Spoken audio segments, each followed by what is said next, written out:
जहां तक हमारी सीमाओं की सुरक्षा का सवाल है, हमारे सुरक्षा बल देश की सीमाओं की सुरक्षा करते हैं। कई बार जब जरूर पड़ती है तो कानून और व्यवस्था की स्थिति में भी वो नागरिकों का मदद करते हैं। आपदा के समय राहत और बचाव के काम में भी बहुत महत्वपूर्ण योगदान लेते हैं। और देश के लोकतंत्र की सुरक्षा के लिए जब जो चुनाव होते हैं, वो चुनाव आयोग के तत्वाधान में निष्पक्ष हो, इसके लिए भी हमारे सुरक्षा बल का बहुत बड़ा योगदान होता है। जब से भारतीय जनता पार्टी की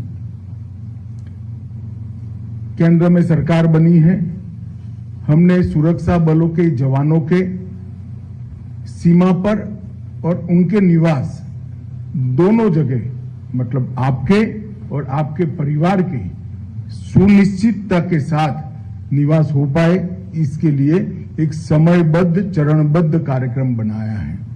आज का जो लगभग 25 करोड़ की लागत से जो 5 चौकियों का लोकार्पण हो रहा है, यहां पर फतेहपुर बीओपी पर, पेक्टोला पर, बेरिया में, आमगाछी में और रानीगंज में, वो सभी ये पूरे राष्ट्रीय कार्यक्रम का हिस्सा है।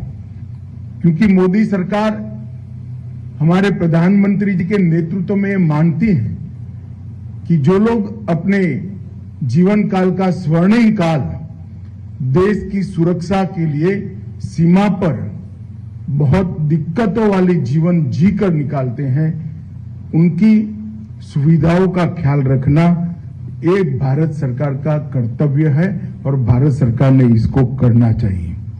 और आज उसी अनुसंधान में जवानों का आवास, एनसीओ बैरक, चौकी इंचार्ज आवास, जवान का मैस, शस्त्रागार, भंडार कक्ष और लगभग 10 किलोवाट पावर का सोलर प्लांट, ये सारी चीजों का आज यहां पर लोकार्पण हो रहा है। मुझे विश्वास है इससे यहां पर जो जवान ड्यूटी कर रहे हैं उनकी सुविधाओं में निश्चित रूप से बढ़ोतरी होगी और उनका कष्ट कुछ मात्रा में तो कम हो पाएगा।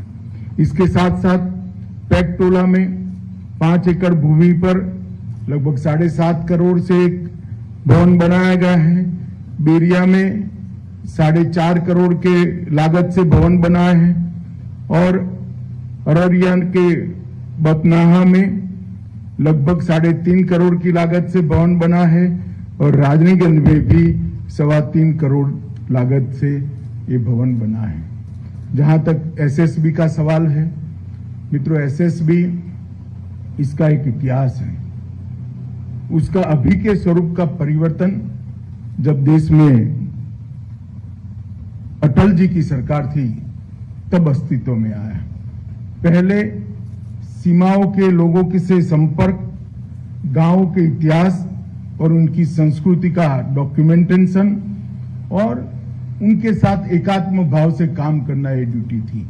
मगर अब जब से एक देश एक सीमा का सुरक्षा बल, ये नीति को भारत सरकार ने अटल जी के समय में संभाला, तब भारत नेपाल और भारत भूटान जो मैत्रीपूर्ण देश है, खुली सीमा है, उसकी रक्षा की जिम्मेदारी एसएसबी को दी है। एक दृष्टि से दिल्ली में बैठकर सोचते हैं तो लगता है सभी सीमा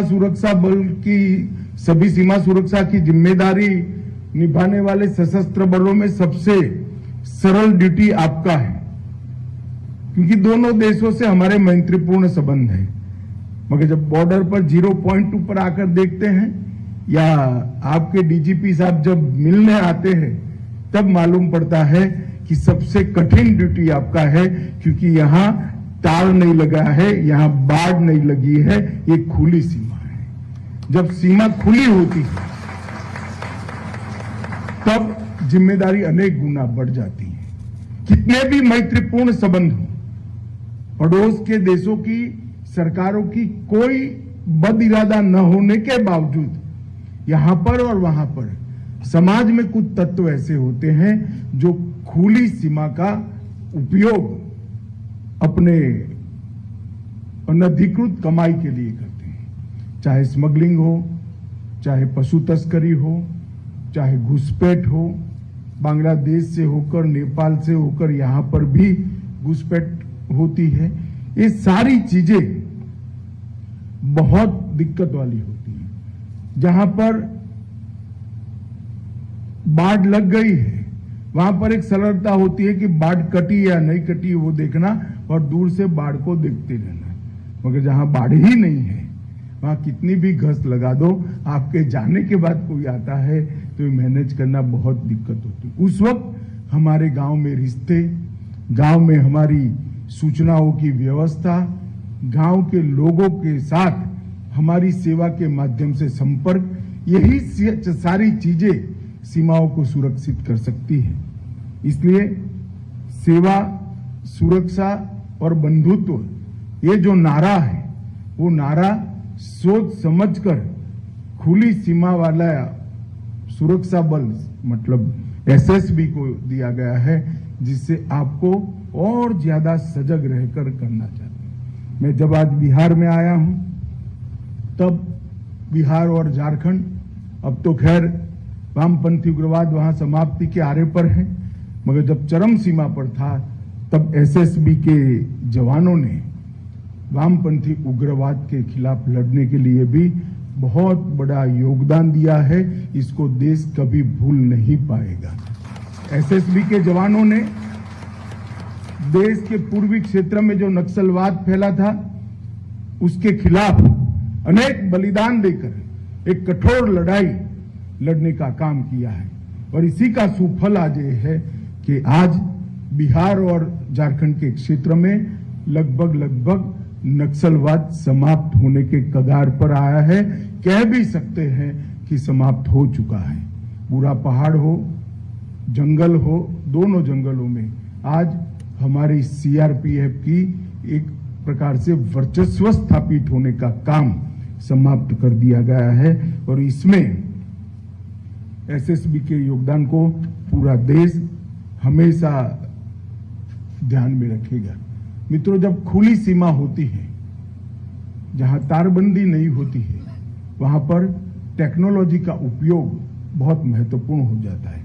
चाहे सीसीटीवी हो, चाहे ड्रोन हो, अनेक प्रकार की टेक्निक को अपनाकर सीमाओं की सुरक्षा को सुनिश्चित करना चाहिए। सुजोय लाल के नेतृत्व में जो अधिकारी हैं, वो सभी को मैं कहना चाहूंगा कि बीएसएफ और बाकी सशस्त्र बलों की गुड प्रैक्टिसेस का एक्सचेंज कर एसएसबी ने भी टेक्नोलॉजी को अपनाना चाहिए। जब सीमाएं खुली होती है तब टेक्नोलॉजी सीमा को सुरक्षित करने का एक बहुत बड़ा माध्यम बन सकती है, तो एसएसबी ने इस दिशा में आगे बढ़ना चाहिए। मैं एसएसबी के जवानों को एक और बात के लिए भी बहुत बहुत बधाई देना चाहता हूं, क्योंकि जब 2019 में गृह मंत्रालय ने वृक्षारोपण का निर्णय किया तब अपने लक्ष्य को सबसे पहले समाप्त करने वाले सशस्त्र बलों में हमारा एसएसबी सबसे आगे है। अभी मोदी जी के नेतृत्व में आजादी का अमृत महोत्सव मनाया, हर घर तिरंगा अभियान लिया, खास कर सीमांत क्षेत्र के गांवों में राष्ट्रभक्ति की भावना को और प्रदीप्त करने का हमने लक्ष्य रखा था। 10 लाख तिरंगे एसएसबी के जवानों ने घर घर जाकर वितरित भी किए और उसको फहराने का सुनिश्चित। इससे निश्चित रूप से आपका ही काम सरल हो। जिसके घर पर आप तिरंगा लेकर आए हो, जिसने फहराया है, इसके साथ एसएसबी का एक अटूट रिश्ता बनता है, और सूचनाओं के आदान प्रदान में वो रिश्ता हमेशा के लिए आप काम आएगा। मैं आज एसएसबी के सभी जवानों को इस मौके पर अनेक अभिनंदन देना चाहता हूं क्योंकि इतनी बड़ी दो राष्ट्रों से जुड़ी हुई सीमा को आप बड़ी कर्तव्य निष्ठा के साथ और राष्ट्रभक्ति के साथ आप इसकी सुरक्षा कर रहे हैं। और आपका इलाका जो एसएसबी का है वो सिलीगुड़ी कॉरिडोर के नजीक है। ये हमारे देश के लिए बहुत संवेदनशील क्षेत्र है।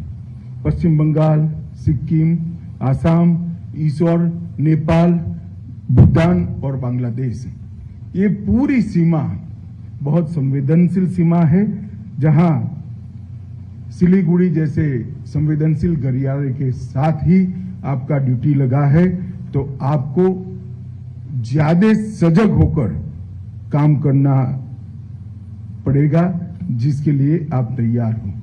मित्रों, मोदी जी की सरकार बनने के बाद सीमा के इंफ्रास्ट्रक्चर के बढ़ावे में हमने कोई कसर नहीं छोड़ी। 2008 से 14 के वर्ष में लगभग 23,700 करोड़ रुपया, प्रति वर्ष लगभग 4,000 करोड़ रुपया खर्च किए गए। और नरेंद्र मोदी सरकार बनने के बाद 23,700 करोड़ से बढ़ाकर 44,600 करोड़ रुपया तक खर्च बढ़ा है। तो जो खर्च पहले 4,000 करोड़ होता था वो अब 6,000 करोड़ होता है। लगभग 3.5 गुना बढ़ोतरी रोड की लेंथ में हमने इससे की है। तो ये बताता है कि सीमाओं की सुरक्षा के लिए भारत सरकार की प्रायोरिटी कितनी मजबूत है। मगर भारत सरकार सुविधा दे सकती है, वाइब्रेंट विलेज का कार्यक्रम लेकर आ सकती है, सीमांत क्षेत्र के विकास उत्सव के कार्यक्रम लेकर आ सकती है, मगर ये सभी चीजों के बावजूद भी सुरक्षा तो आपके अथक परिश्रम और बलिदान के अलावे सुनिश्चित नहीं है। मैं जब भी नेपाल और भूटान बॉर्डर की बात करता हूं, मैं हमेशा सुनिश्चित रहता हूं, क्योंकि मेरा एसएसबी का जवान, मेरे एसएसबी की जवान बहन जो मुस्तैदी के साथ इसकी सुरक्षा करते हैं, राष्ट्र को इस बॉर्डर से कभी खतरा हो ही नहीं सकता।